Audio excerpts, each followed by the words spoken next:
അവസരങ്ങൾ അനവധി കിട്ടിയിട്ടും പ്രയോജനപ്പെടാതെ പോയിരിക്കുന്ന ആൾക്കാരുണ്ട്. ഇപ്പോൾ കെ മുരളീധരൻ പരാജയപ്പെട്ടിട്ടുമുണ്ട്, ജയിച്ചിട്ടുമുണ്ട്. പക്ഷേ കുടുംബത്തിൽ നിന്ന് തന്നെയുള്ള പത്മജ ജയിച്ചിട്ടില്ല. എല്ലായ്പ്പോഴും പരാജയപ്പെട്ടിട്ടേ ഉള്ളൂ. പല പൊളിറ്റിക്സ് നോക്കിയിട്ടുണ്ട്, അങ്ങനെ വന്നിട്ടുണ്ട്. അപ്പോൾ ചില ആൾക്കാരോട് ആൾക്കാർക്ക് ആ ഒരു സ്നേഹമുണ്ട്. അതാ ഞാൻ പറഞ്ഞത്, കരുണാകരൻ്റെ ട്രൂ ലെഗസി എവിടെയാണ് എന്ന രീതിയിലത്തേക്ക് ആൾക്കാർ ചിന്തിക്കും.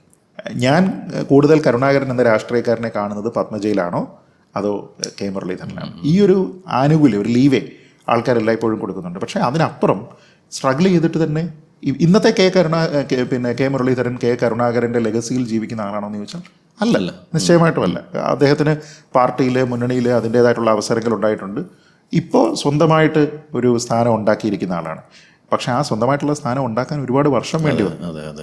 നേരത്തെ ഞാൻ പ്രിയങ്ക ഗാന്ധിയെ പറയുമ്പോഴും രാഹുൽ ഗാന്ധിയുടെ പറയാത്തത്, രാഹുൽ ഗാന്ധിക്ക് അത്ര അവസരങ്ങൾ കിട്ടി. പക്ഷെ ഇന്ന് രാഹുൽ ഗാന്ധിയാണ്.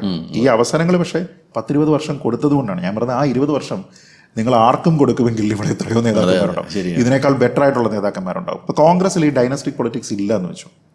ഇപ്പം നിലവിൽ ഈ നെഹ്റു ഗാന്ധി ഫാമിലി എന്ന് പറയുന്നതിൻ്റെ ഒരു കൺട്രോൾ ഉള്ളത് കൊണ്ടാണ് ഇതൊരു കൊഹസീവ് യൂണിറ്റ് ആയിട്ട് ഇപ്പോഴും നിൽക്കുന്നത്. തകർന്നടിയല്ലേ? ഇനിയിപ്പോൾ ഞാൻ രാഹുൽ ഗാന്ധി പറയാണ്, വേറെ ആരെങ്കിലും വന്നോളൂ, ഞാൻ എൻ്റെ കുടുംബത്തിൽ നിന്ന് ആരുമില്ല, നിങ്ങൾ ആരെങ്കിലും എന്താ വെച്ചാൽ അയക്കോ എന്ന് പറഞ്ഞാൽ പിന്നെ അവിടെ പവർ സെൻറ്റേഴ്സിൻ്റെ കളിയായിരിക്കും അല്ലേ.